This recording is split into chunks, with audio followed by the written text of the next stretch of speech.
used to think that my life was a tragedy.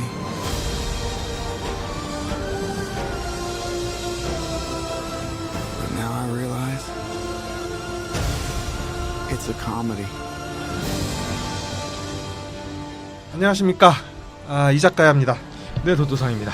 예, 잠깐 쉬었다 왔어요.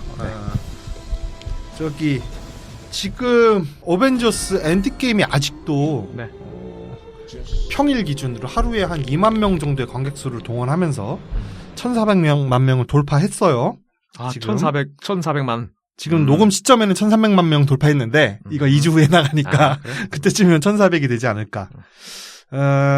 엔드게임이 열풍이, 이게 지금 많이 기세가 꺾였다고 해도, 평일 2만 명이면은, 박스오피스 2위, 3위 수준이에요.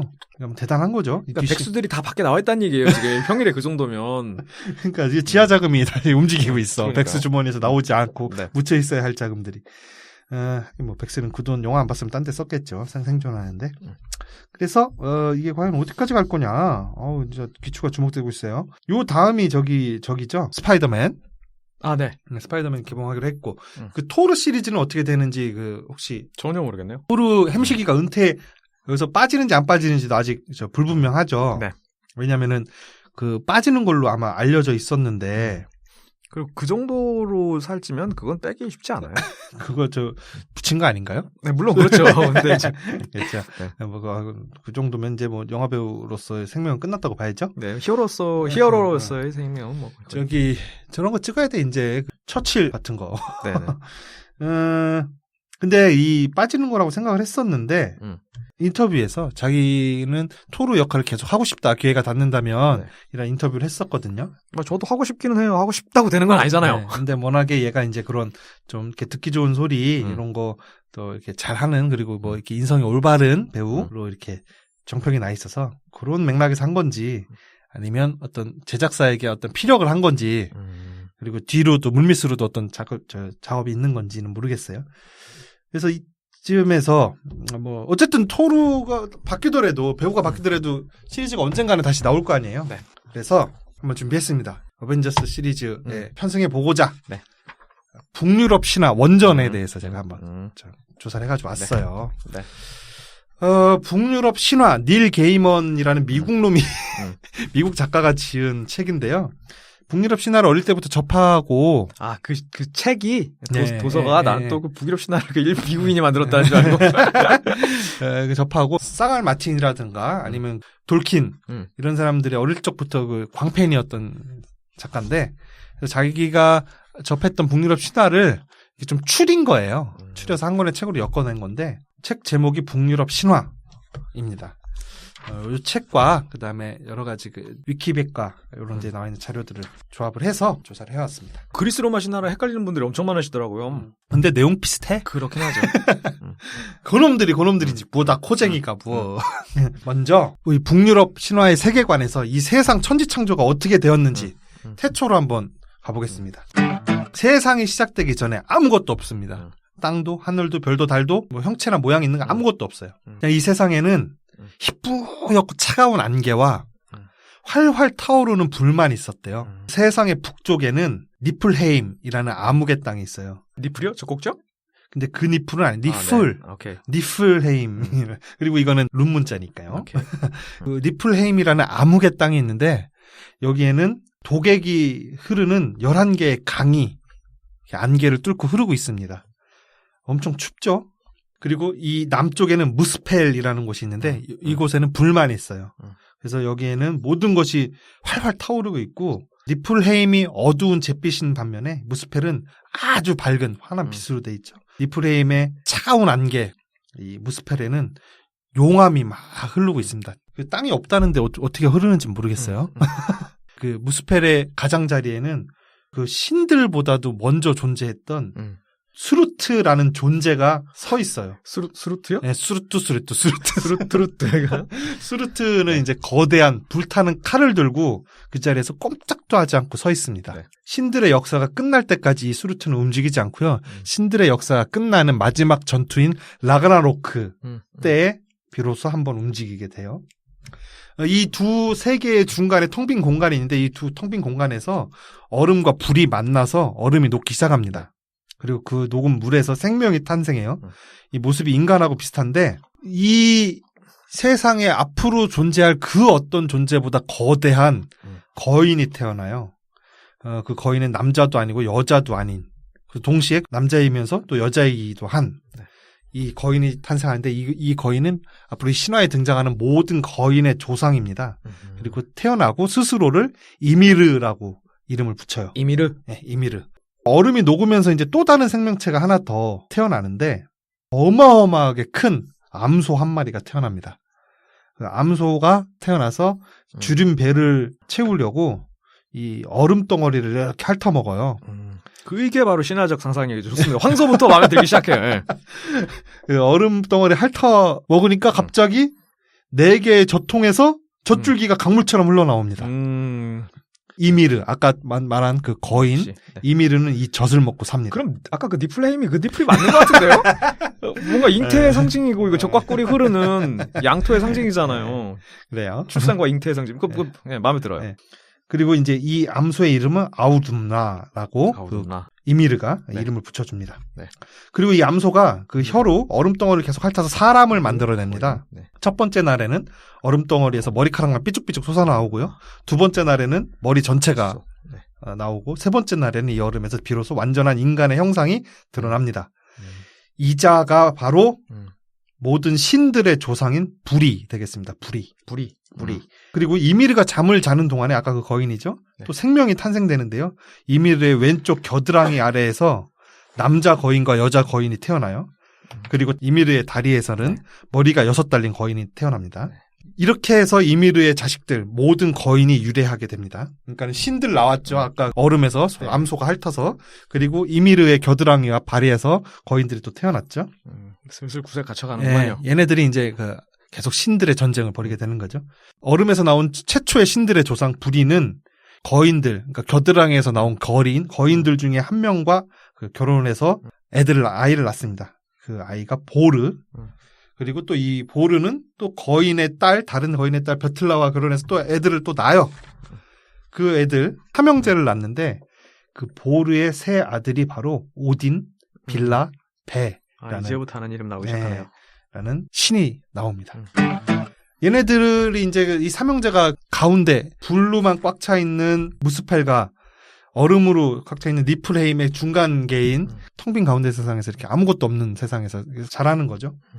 바다도 모래도 풀도 바위도 흙도 나무도 하늘도 별도 아무것도 없어요. 천상도 없고 천하도 없고 아무것도 없이 텅 빈 공간만 있어서 이 삼형제가 고민을 합니다. 이 세상을 어떻게 만들어야겠다. 이대로 텅 빈 공간에서 존재하지 않는 채로 있을 수는 없다. 그러면 이것을 뒤엎고 세상을 만들기 위해서 어떻게 해야 되느냐? 결론을 내립니다. 이미르를 죽이기로 결론을 내려요. 이게 무슨 전개입니까? 이게 무슨 논리 전개예요? 대체로 이런 식으로 오케이, 신화는 오케이. 전개가 네. 돼요. 마음에 드네요. 네. 그래서 엄청나게 큰 칼로 이미르 거인을 찔러요. 네. 칼은 어디서 난 거죠? 아무것도 없는데. 네네. 그래서 이미르의 시체에서는 상상도 할 수 없는 양의 피가 솟구칩니다. 네. 바다처럼 짜고 잿빛을 띤 피가 너무나도 엄청난 기세로 솟구치는 거예요. 그래서 이 솟구친 피가 홍수를 일으켜서 거인들의 대부분이 휩쓸려 빠져 죽습니다. 그리고 오딘과 그 형제들은 이 이미르의 살로 흙을 만들어요. 그리고 이미르의 뼈와 치아로 산과 절벽을 만듭니다. 그래서 우리가 보는 바위와 조약들, 모래, 자갈 이게 다 오딘과 그 형제들이 이미르를 죽이고 부서뜨린 이빨과 뼈로 이루어진 거라고 하네요. 그리고 세상을 둘러싼 바다는 이미르의 피와 땀이고요. 그리고 하늘을 올려다보면 우리가 눈에 보이는 것들이 이미르의 두개골 내부랍니다. 그리고 밤에 보이는 별과 행성, 해성, 유성 이런 것들은 무스펠, 아까 불로만 가득 차 있다는 공간이죠. 무스펠에서 날아온 불꽃들이 지나가는 거죠. 그리고 낮에 보이는 구름은 이미르의 두개골 속에 있었던 뇌수랍니다. 네. 이렇게 해서 천지가 창조돼요. 이렇게 창조된 천지는 평평한 원판 모양이에요. 그리고 주위를 바다가 에워싸고 있는 형국을 갖추고 있는 거죠. 지금 지구랑 똑같네요. 그렇죠. 네. 우리 이게 지구가 이렇게 완전히 구형으로 된 거 얼마 안 됐잖아요. 불과 얼마 안 돼요. 최근 트렌드죠. 네. 네. 네. 우주적 시간 동안 우리 네네. 지구는 이렇게 평평하게 존재했었어요. 거인들은 이제 그 평평한 세상의 외곽 지역에 살고 있었고요. 삼형제, 오딘의 삼형제는 이 거인들이 가까이 다가오지 못하게 하려고 이미르의 속눈썹을 뽑아가지고 그걸 쫙 땅에다 박아서 거대한 벽을 만듭니다. 성벽을 쌓아요. 트럼프네요. 그 세상의 중심부 둘레에 이렇게 벽을 동그랗게 친 거죠. 그리고 그 벽 세상 안쪽을 미드가르드라고 불렀어요. 토르에 보면은 미드가르드에 간다고 토르가 해요. 그래요? 그리고서 어딜 가는데 거기가 바로 지구죠. 지구가 그 원판형의 세상의 가운데 부분이 바로 지구입니다. 잠깐만요. 텅 비어있죠, 미드가르드가. 아름다운 땅이고 목초지도 있고 맑은 물에서 뭐 물고기도 있고 뭐 바이투성이 뭐 산도 있고 뭐 이렇게 있는데 아무도 없어요. 그래서 삼형제가 어디서 물풀의 나무와 느릅나무, 통나무를 주워옵니다. 삼형제가 이 나무를 인간 모양으로 깎고 의지와 지성을 주입해서 태초에 벌거벗은 남녀를 한 명씩 만들어요. 우리 인간의 조상이 됩니다. 이 태초의 인간을 아스크 그리고 엠블라라고 부른대요. 우리 모두는 이 아스크와 엠블라의 후예들입니다. 이렇게 해서 만들어진 세상에는 총 9개의 세상이 있어요. 아스가르드는 토르 사는 동네죠. 오딘도 살고 토르에도 나오죠. 영화 네네, 토르에. 네. 그다음에 알프헤임이라는 것은 빛의 요정들이 사는 곳입니다. 니다벨리르라고 하는 곳이 있는데 그 토르 한편이 어디서 나오죠? 그 토르가 스톤브레이커를 만드는 그래서 왕자의 게임의 네네. 인프가 네. 만들어 주잖아요. 그 네. 난쟁이들이 대장장이 난쟁이들이 사는 별이에요. 그래서 이 난쟁이들이 여기서 수많은 보물들을 만드는 걸로 나옵니다. 그래서 이 신들이 갖고 있는 수많은 마력을 지닌 보물들이 다 이 니다벨리르에서 만들어져요. 일단 미드가르드, 우리가 살고 있는 곳이죠. 요튼헤임은 거인들이 사는 곳이에요. 거인들. 그리고 바나헤임은 아스가르드에 사는 오딘과 토르는 에시르 신이에요. 에시르 신. 그 신도 두 갈래로 갈라지는데 에시르 신은 호전적이고 전쟁을 좋아해요. 사륙광입니다. 매파. 네, 그렇죠. 그리고 바나헤임에는 풍요, 그러니까 농사를 잘 음. 짓고 아주 그 생산성이 높은 신들이 살아요. 하지만 역시 뭐 싸움도 잘하죠. 하지만 조금 더 평화를 좋아하고 좀 비둘기파라고 볼 수 있어요. 예. 바니르 신족들이 사는 곳이 바나헤임입니다. 그다음에 니플헤임 아까 나왔죠? 그 니플. 그다음에 무스펠 불타고 있는 곳. 이렇게 8개가 있고 또 하나 전쟁에서 비겁하게 죽은 자들이 가는 헬이라는 곳이 있습니다. 전쟁에서 용감하게 죽은 전사들은 발키리라는 그 여자 신이 그 영혼들을 모아서 발할라라는 곳으로 데려가요. 네. 그것은 그 아스가르드에 있는 곳이거든요. 거기서 오딘의 축복을 받으면서 신들과 함께 사는 거죠. 이렇게 세상이 구성되어 있고요. 이 8왕국의 수호자가 바로 오딘이고 토르죠. 네. 그래서 계속 그 왕국들의 수호자라고 토르 영화에서도 대사가 있어요. 그리고 이 오딘의 눈이 하나가 없지 않습니까? 이게 왜 없어졌는지 비밀을 알려드리겠습니다. 미미르라는 거인이 있어요. 이 미미르는 현자입니다. 그리고 기억의 수호자예요. 근데 그 사람이 관리하고 있는 샘이 있어요. 샘. 이 샘에서 나오는 물을 마시면 이 세상의 모든 지식에 눈을 뜨게 됩니다. 네네. 근데 미미르는 오딘의 삼촌이에요. 그래서 오딘의 젊은 시절부터 지식에 대한 갈망이 매우 크게 있었어요. 그래서 그 모든 지식을 찾아서 헤매다가 이 미미르의 샘의 물을 먹어야겠다 해서 자기 삼촌을 찾아가서 그 샘물을 한 모금만 먹게 해달라 부탁을 합니다. 네. 근데 미미르는 거절하죠. 네. 네가 이 샘물을 먹고 싶다면 조건이 있다. 너의 한쪽 눈알을 내놔라. 라는 조건을 겁니다. 오딘은 지식에 대한 욕망을 참지 못하고 자기 누나를 빼서 삼촌에게 주고 그 물을 한 모금 마셔요. 그래서 이 세상 모든 지식에 눈을 뜨게 돼요. 이것도 왜 눈을 달라고 하는지는 몰라요. 신화는 원래 이런 거니까. 그러니까. 저는 그걸 몰래 마셔서 삼촌이 찔러인 줄 알았어요. 누나를. 그래가지고 혼자 피식거렸죠. 예. 아니, 그렇게 되면 훨씬 개연성이 있는데. 그러니까. 근데 항상 신화에서는 어떤 요구를 하고 네. 그 요구에 이 사람이 희생을 하거나 뭐 이렇게 해서 뭘 얻는 이런 방식으로 진행이 되더라고요. 이걸 거꾸로 맞추려니까 왜냐면 하늘에 별이 있는데 별은 저거였어. 뭐 이렇게 해서 거꾸로 맞추다 보니까 자꾸만 이렇게 되는 것 같아요. 미미르는 그 오딘의 한쪽 눈알을 그 샘물에다 담굽니다. 그래서 그 샘물 안에서 오딘의 한쪽 눈은 아무것도 보지 못하는 동시에 또 모든 것을 보는 상태로 이렇게 존재하게 된다고 합니다.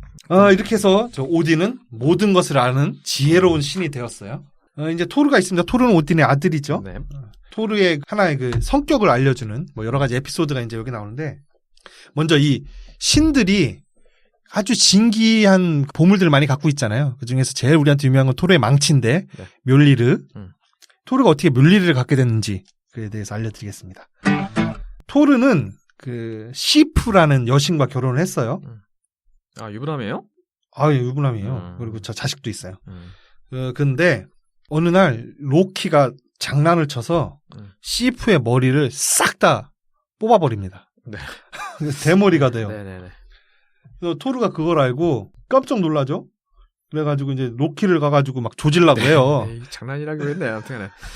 그래서 로키가 야 살려줘라 하고 내가 이거 저 원상복구 시키겠다 해가지고 너 당장 내일까지 원상복구 안 시켜놓으면 넌 죽을 줄 알아라 하고 해서 이제 로키를 보내주죠. 그래서 로키가 이거 어떡하지 하다가 아까 그 말했던 대장장이 난장이가 사는 네. 니다벨리르에 가서 난쟁이들에게 부탁을 합니다. 근데 그냥 야 이거 뭐 좀 만들어줘 하면 얘네들이 안 해줄 거잖아요. 얘네는 반드시 뭘 줘야 돼요. 이 세계관에서는. 그래서 로키가 누구예요? 잔꾀 그 선수 아니에요?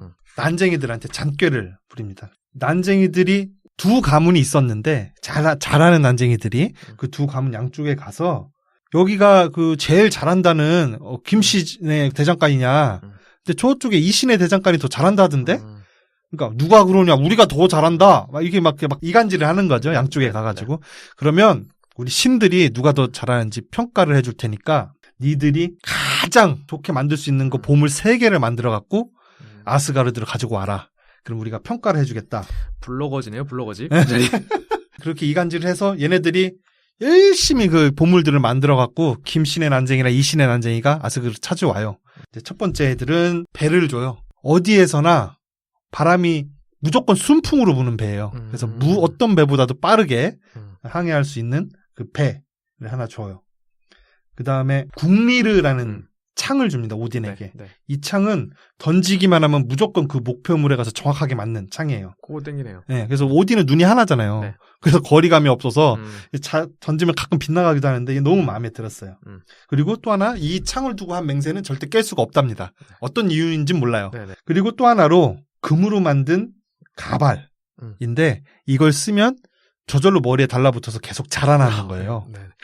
이걸 선물로. 그래서 그 대머리 해결됐죠. 오케이. 네. 그리고 다른 이제 대장장이 난쟁이들이 가져온 선물들이 나르는 멧돼지. 나르는 멧돼지. 네, 어디든 저 마차를 끌고 갈 수 있고. 네네. 얘는 보통 염소 아니면 멧돼지 타고 다닙니다. 여기 그래요? 이 세계관에서 말을 안 타더라고. 그리고 털은 금빛으로 반짝이기 때문에 아무리 어두운 곳으로 가도 환하게 비칠 수 있는 나르는 멧돼지를 선물을 하고요. 또 하나 오딘이 팔뚝에 차고 있는 팔찌인데요. 네. 금으로 돼 있어요. 9일에 한 번씩 똑같은 금으로 된 팔찌가 8개가 복제되는. 그래서 이거를 계속 모아서 부를 축적할 수도 있고 누구에게 선물을 할 수도 있는. 취소. 그게 제일 땡깁니다. 네. 요게 있습니다. 나르는 멧돼지는 해서 뭐 하겠어. 네. 요 팔찌를 선물을 하고요. 오케이. 그 다음에 또 하나가 바로 뮬리르를 이때 만들어 갖고 와요. 그게 제일 허접이네요. 근데 뮬리르는 무엇이든지 뭐 부술 수 있고, 기능 알잖아요. 알죠. 거기에 또 타고 다니고 날아다니고 던지고 막 쫓아가고. 영화에 없는 기능 중에 하나는 아주 작게 만들거나 아주 크게 만들 수가 있어요. 그래서 아주 작게 만들어서 셔츠 주머니 속에 쏙 넣어갖고 다닐 수도 있고. 같은 거군요. 네, 그 기능도 있고.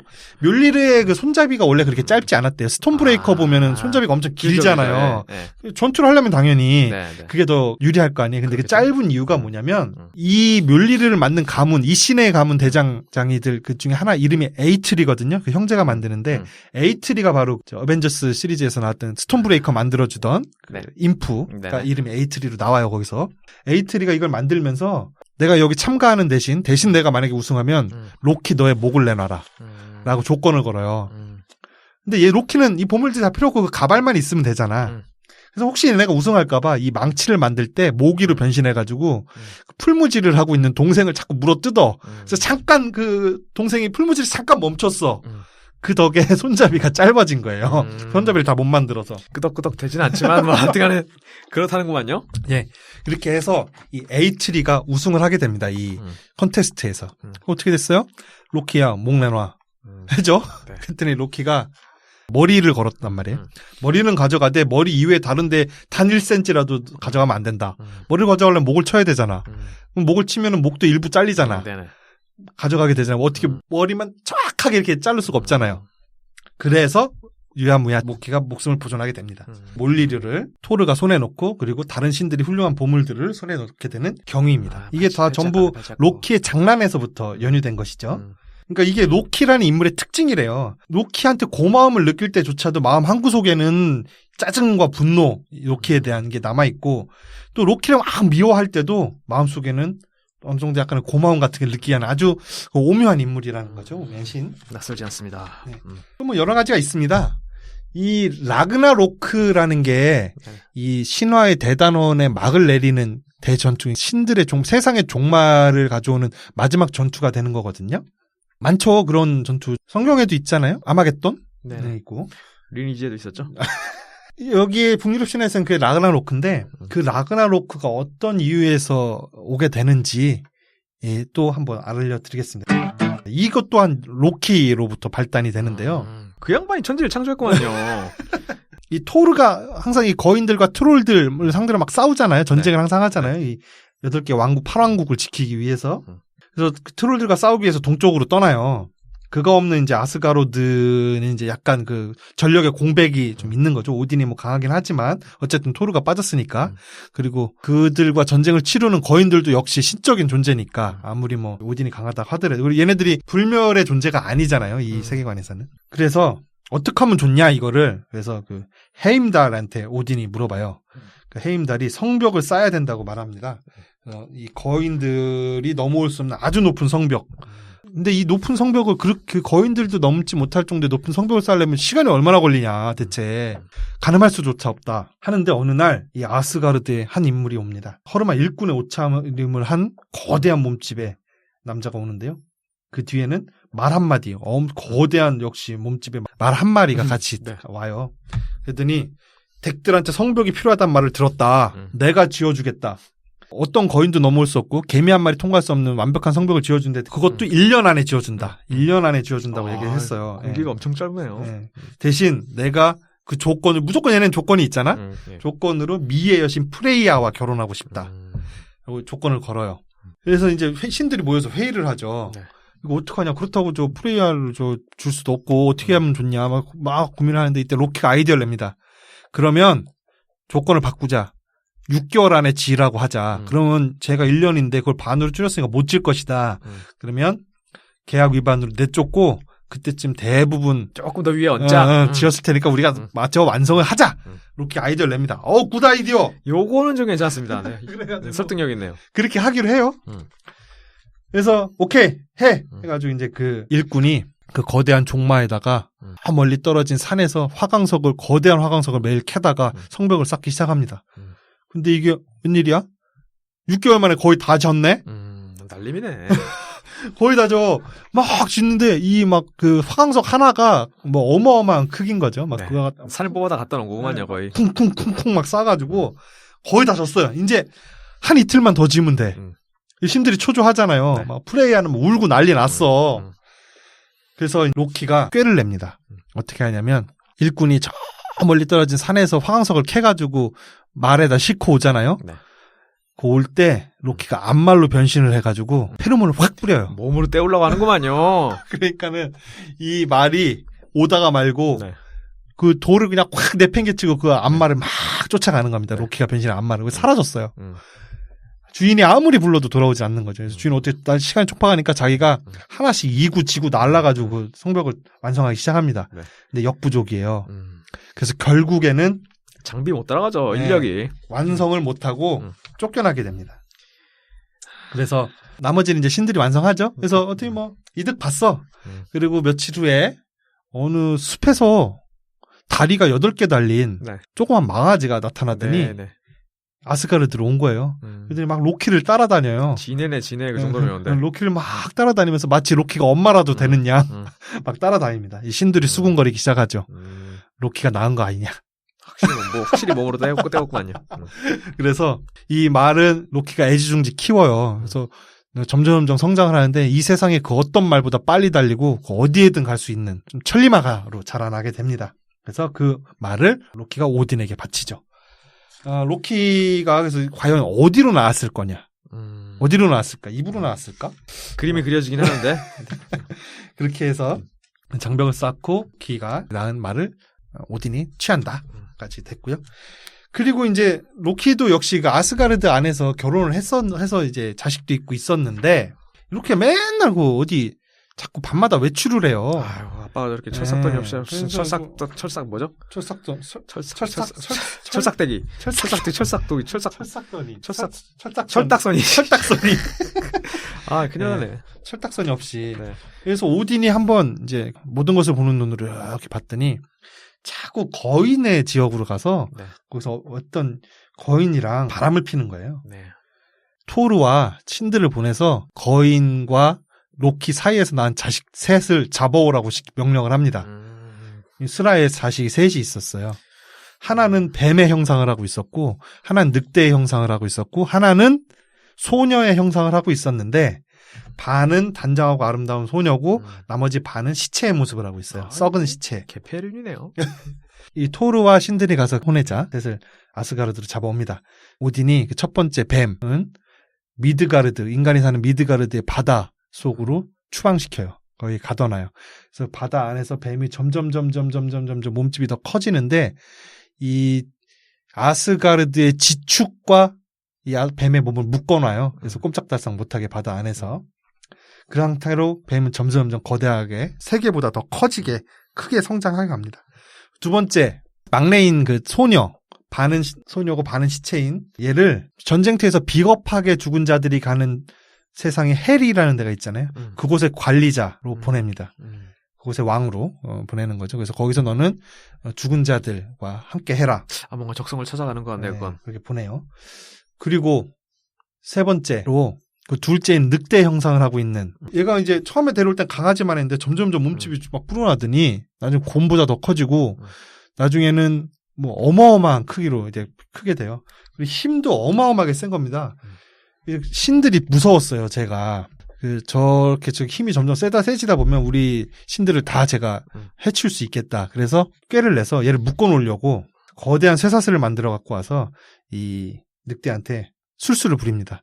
야, 네가 힘이 그렇게 세니까 요 쇠사슬도 묶어놔도 끊을 수 있지 않겠냐? 그럼 나 끊을 수 있지. 한번 해보자. 묶어요. 내심 못 끊기를 바라고 있는 거죠. 근데 끊어버립니다.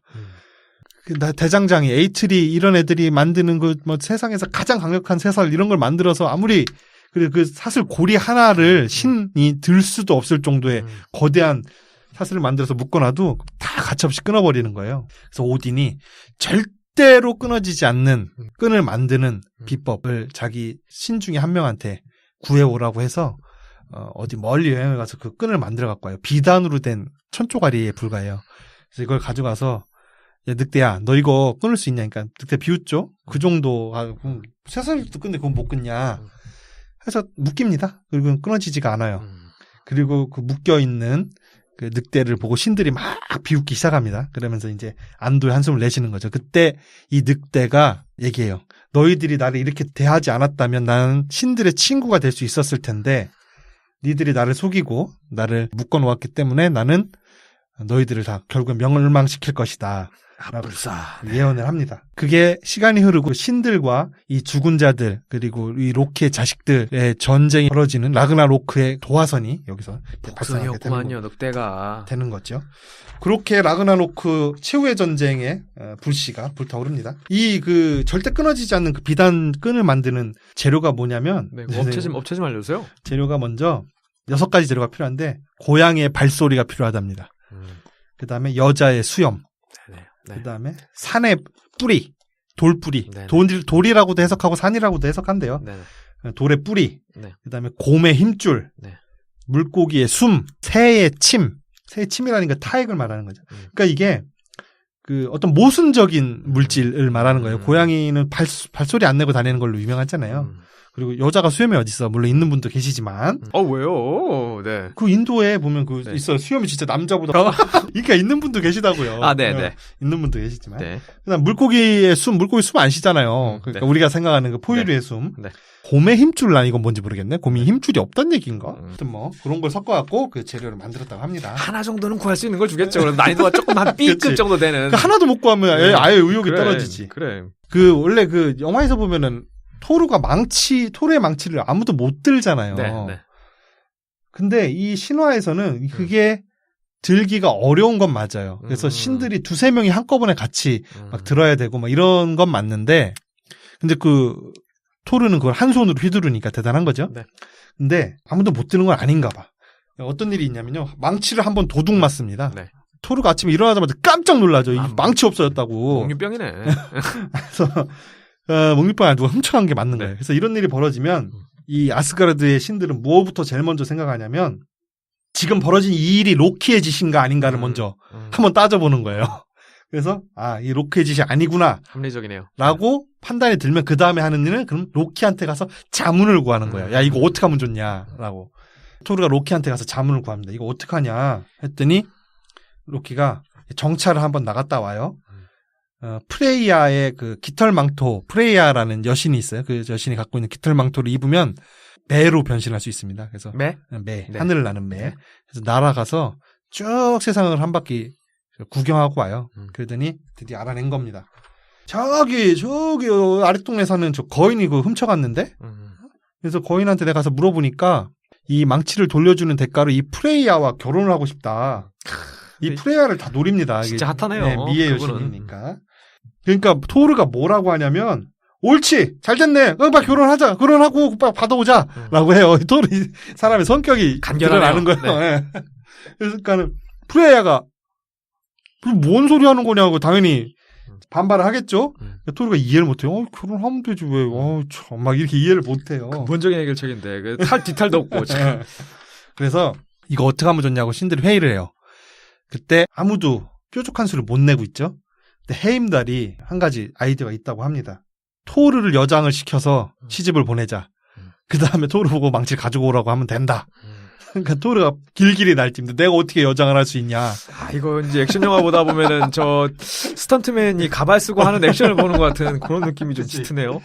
여자 배우가 막 계단에서 굴르는데 등치 존나 커. 네네. 토르는 반발하지만 굿 아이디어다. 친신들의 만장일치로 여장을 하기 시작해요. 심지어 토르의 부인까지 와가지고 토르가 여장하는 거에 신이 나서 막 치장을 시켜줍니다. 그래서 얼굴을 다 베일로 가리고 눈마저도 베일로 가려서 베일 밑으로 이렇게 막 땅을 이렇게 보면서 이렇게 가는 거죠. 로키가 시녀로 변신을 해가지고 토르를 거인의 집으로 데려갑니다. 그래서 성대한 결혼식 파티 열리죠. 토르가 너무 무서워해요. 저 거인의 옆자리 너무 앉기 싫다. 내가 저 옆자리에 앉았는데 저 거인이 내 허벅지에 손을 올리면 어떡하냐. 너무 무섭다. 너무 징그럽다. 그래서 로키가 그 사이에 앉는 조건으로 해서 석상에 앉아서 파티를 즐기죠. 그러다가 거인이 우리 아름다운 프레이 신부에게 망치, 보물, 몰리르를 보여주고 선물로 주고 싶다. 몰리르를 대령해라. 그래서 몰리르가 나옵니다. 어떻게 됐겠어요? 다 죽었어요. 그렇죠. 그걸로 조졌죠. 네, 다 죽고 토르는 망치를 가지고 다시 유유히 아스가르드로 돌아온다. 근데 이 피로연에서 오히려 토르는 아주 무례한 행동들을 해요. 막 음식이 나오는데 먹성이 엄청 좋은 걸로 나오거든요. 네. 다 먹어갖고 거기 참석한 다른 사람들이 계속 굶주림에 지쳐있는 상황이 발생해요. 막 소를 통째로 구운 소 통구이가 몇십 개가 나오고 이거 막 하는데 그걸 막 다 먹습니다, 혼자. 그런데도 이 거인은 이 식사는 아름다운 프레이야를 위한 거니까 더 음식을 내오고 기분 나빠하지 말아라 하면서 아주 예의를 갖추고 신사의 모습을 보여준단 말이죠. 이게 이런 것만 봐서는 이게 이 아스가르드의 신들이 이게 좋은 신인가 우리가 좋아해야 되나? 뭔가 인간적이네요. 선악이 불분명하네. 의문이 있어요. 그리고 이제 여기에 기술을 하기로는 그 망치를 다시 되찾은 토르가 망치로 그 거인 이름이 스림이에요. 스림을 딱 한 대 때렸는데 그 한 방으로 모든 게 끝났다라고 이렇게 기술이 돼 있습니다. 예. 예, 그 이외에도 그 이 세상의 시와 노래라는 것이 그 예술적 창의성이라는 것이 어떻게 생겼는지라는 것을 설명하는 시인의 꿀술이라는 네. 챕터도 있고요. 보통 무슨 멧돼지가 뭐 이렇게 뭐 만들고 뭐 이런 거 아니에요? 간단하게 설명하면 오딘이 속해 있는 에시르 신족과 아까 얘기한 그 풍요, 농사를 잘 짓는다는 네. 바니르 신족이 원래는 전쟁을 했어요, 서로. 그러다가 서로에게 이득될 게 하나도 없다라는 것을 깨닫고 평화 협정을, 휴전 협정을 맺는데 그 휴전 협정 어떻게 했냐면 양동이에다가 오딘이 침 한번 뱉고 바냐르 신족의 대표가 침을 한번 뱉어서 그게 섞인 거야. 그래서 이제 협정이 맺어진 거죠. 근데 그 침을 그대로 두고 가기 너무 아깝다고 생각한 이 신들이 그 침으로 뭘 하나 만들어요. 새로운 창조물을. 거기서 그 태어난 게 크바시르라는 신이 태어납니다. 네. 신들 중에 가장 현명한 신인데 자꾸 가장이 붙어요. 계속. 네. 아유, 시대가 발전하는 거야. 역시 네. 진보하는구만요. 네. 그래서 얘가 이제 그 세상을 떠돌면서 세상 구경을 하는데 어떤 사악한 난쟁이들의 게임에 빠져가지고 살해당합니다. 그래서 그 이 크바시르의 피로 만든 술, 이 난쟁이들이 보관하거든요. 그 술을 먹으면 그런 예술적 영감이 막 떠오르는 거예요. 그래서 시를 짓고 노래를 하면 그게 이 세상 사람들은 모든 사람들을 감화시켜서 세상의 회자가 돼요. 그 양동이에 든 그 술을 마신 사람이 어떤 영감의 원천을 얻게 된다라는 거죠. 물론 그 술은 오딘이 또 가가지고 뺏어옵니다. 잔꾀를 써서. 술에 대한 얘기는 그 왠지 뭐 공감이 되네요. 그리고 토르가 거인의 나라를 또 여행해요. 동생인 로키와 인간, 미드가르드의 인간인데 모든 인간 중에 가장 빠르게 달릴 수 있는. 일단 가장은 상수놈아니요? 그렇죠. 가장이죠. 이게 내가 볼 때 플래시의 네. 저 선조가 아닌가. 네네. 그래서 그 같이 여행을 하는데 거기서 어떤 토르가 개미 하나 정도의 크기로 보일 만큼 거대한 거인을 만나요. 네. 그래서 거인을 그냥 죽이려고 해요. 이유도 없이 토르가. 거인이 잘해주거든요. 잘해주는데 같이 여행을 하자 해서 같이 돌아다니는데 거인이 자고 있는 동안 망치로 머리를 때려요. 그냥. 근데 안 죽어. 네. 뭐지? 내 이마에 새가 똥이 싸서 떨어졌나? 뭐 이런 정도. 어디서 뭐 이렇게 개미가 간지르냐 하는 정도로 안 죽어. 그래서 그 거인이 알려주는 대로 어느 왕국에 가서 거인의 왕국에 가서 여러 가지 대결을 해요. 술 먹기 대결. 난 누구보다 술을 빨리 먹을 수 있다. 술을 막 마시는데 술이 전혀 안 줄어. 져. 난 누구보다 씨름을 잘할 수 있다. 어떤 노파랑 씨름을 하는데 못 이겨. 져. 난 누구보다 빨리 달릴 수 있다. 어떤 악이랑 달리기를 하는데 아무리 빨리 뛰어도 못 이겨. 난 누구보다도 빨리 음식을 먹을 수 있다. 안 돼. 그런 대결에 참패를 하고 나옵니다. 근데 그게 알고 보니 다 환상이었다. 초반에 술 먹고 취해가지고. 그 초반에 술 먹고 취한 게 아니라 어떤 거인, 그 거대한 거인이 사실은 여행하는 얘네들을 보고 술수를 마법을 써서 몸집을 더 크게 부풀린 거예요. 그리고 토르와 함께 여행을 하면서 토르를 시험한 거죠. 얘가 토르가 나를 죽일 것 같아서 자기 이마 위에 산을 옮겨서 이렇게 이마 위에 붙여놨던 거예요. 안 보이게. 그래서 토르가 때린 건 그 산이었던 거예요. 나중에 그 산을 보여주니까 산이 움푹움푹 패여 있어. 그리고 토르가 했던 씨름은 지구의 지축과 했던 거예요. 그러니까 세상의 지축과. 당연히 이길 수 없죠. 그런데 그때 토르가 엄청나게 힘써서 지축이 조금 흔들립니다. 그것이 바로 대륙 이동설. 대륙 이동하게 된 게 그때 토르가 그 지축을 흔들어서 대륙이 조금씩 움직이게 돼서 대륙이 이동하게 된 거고, 달리기는 뭐 자신의 생각과 한 거고요. 아무리 빠르게 달려도 생각보다 빠를 수는 없다. 그리고 뭐 먹기 시합 같은 거는 산을 불태워 내려오는, 그래서 산을 잡아먹어서 내려오는 화마와 시합을 한 건데 사실은 환상 속에서 그릇까지 다 먹어치우는 저 먹기 챔피언을 이길 수가 없던 거고요. 그리고 씨름은 노화와의 씨름이었던 거예요. 노화. 자기 스스로의 노화. 누구도 자기 세월의 흐름을 이길 수는 없다라는 뭐 그런 환상을 한번 겪고 한 단계 성장하는 뭐 그런 내용도 있고, 불멸의 사가, 이 신들도 늙습니다. 늙는데 그 여신 중에 하나가 항상 사과를 들고 다니는 여신이 있는데, 노화를 겪은 신이 이 사과를 먹으면 다시 회출한다는 얘기예요. 그래서 그 사과를 또 거인이 훔쳐가서 또 벌어진 에피소드가 있고요. 그 외에 뭐 여러 가지 얘기가 있습니다. 그 다음에 로키의 최후, 로키가 결국엔 신들로부터 버림받게 되는 얘기가 있거든요. 그래서 신들이 어떤 동굴에다 가두고 천장 종유석에다가 거대한 독사를 매달아 놔서 독사의 입으로부터 독이 한 방울씩 떨어지는데 그게 토르의 눈으로 떨어지는 거예요. 그 옆에서 토르의 로키. 로키의 눈으로. 그래서 그 끝없는 고통을 받는 거죠. 근데 거기서 그 로키의 부인이 양동이 하나를 옆에 들고 서 있다가 그 한 방울씩 떨어질 때마다 그 양동이로 받아요. 그러니까 로키 얼굴이 안 떨어지도록. 그러다 양동이가 가득 차면 그걸 버리러 간 사이에 다시 로키 눈으로 떨어지고 그거를 영원히 반복하는 형벌을 받습니다. 시리버스네요. 네. 그러다가 라그나로크 신들에게 닥친 최후의 전쟁이 벌어집니다. 그리고 이 전쟁에서 탈출한 로키 그리고 로키의 자식들 아까 늑대 뱀 그다음에 해를 관장하는 반 시체 반 소녀 그리고 그 소녀가 이끄는 그 시체의 군대 그리고 토르 오딘 이외의 그 수많은 신들이 전쟁을 펼치죠. 그 전쟁으로 모든 신과 모든 거인이 다 죽어요. 그리고 로키도 죽고 토르도 죽고 오딘도 죽습니다. 그래서 나가라 로크. 예, 그래서 다 죽고 거기에서부터 다시 페이지 2가 시작된다로 이 실화가 끝나게 됩니다. 이렇게 해서 원전을 한번 간략하게 살펴봤는데요. 시간이 너무 부족해서, 그게 재밌는 얘기들이 많은데, 한번 책을 사서 한번 보시고요. 이걸 보면은 이 신들이 과연 이게 우리가 모시고, 어떤 숭배해야 되는 대상이 맞나, 라는 생각이 들고, 물론 고대에는 어떤 인격적으로 완벽한 신보다는 어떤 공포, 왜냐하면 자연 현상을 신이라는 그 초자연적인 존재로서 설명을 하려고 했었으니까 고대인들은 저 홍수가 일어나는 거는 어떤 물의 신이 노한 거고 저 불이 막 천둥번개가 치는 거는 천둥의 신이 노한 거고 우리가 병에 걸리는 건 병의 신이 노해서 노여움을 샀기 때문에 그런 거고 그러니까 어떤 그 초자연적인 현상을 신의 노여움이나 성격으로 해석하려고 했기 때문에 당연히 신들의 이런 포악하고 이런 면들이 부각되는 것 같긴 한데요. 그냥 재미로 보는 거죠, 뭐. 그래, 이게 뭐. 그래서 한 번씩 이렇게 보시면 나중에 나올 토르 영화를 보실 때 한번 조금 더 이해장이 좀 더 넓어지지 않을까 해서 한번 가져와 봤습니다. 그리고 엔드게임의 흥행세 한번 편성해보자. 네, 편성 잘 된 것 같죠? 네, 이거 뭐 초반 5분에는 사람들이 좀 이제 좀 집객이 될 것 같네요. 네. 부랴부랴 이걸 마치고요. 네. 잠깐 쉬었다가 네. 다음 회로 다시 돌아오겠습니다. 이 작가였습니다. 네, 도토상이었습니다. 급하게 물러가네. 네. Smile, though your heart is aching. Smile, even though it's breaking. When there are clouds in the sky, you'll get by. What? If you smile through your fear and sorrow, smile, and maybe tomorrow you'll find that life is still worthwhile.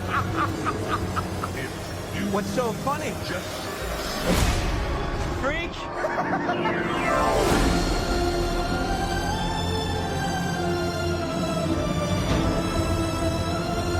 Gotham's lost its way. What kind of coward would do something that cold-blooded? Someone who hides behind a mask.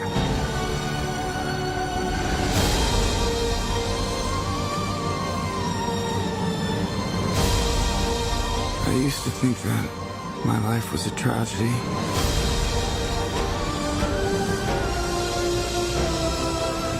But now I realize it's a comedy.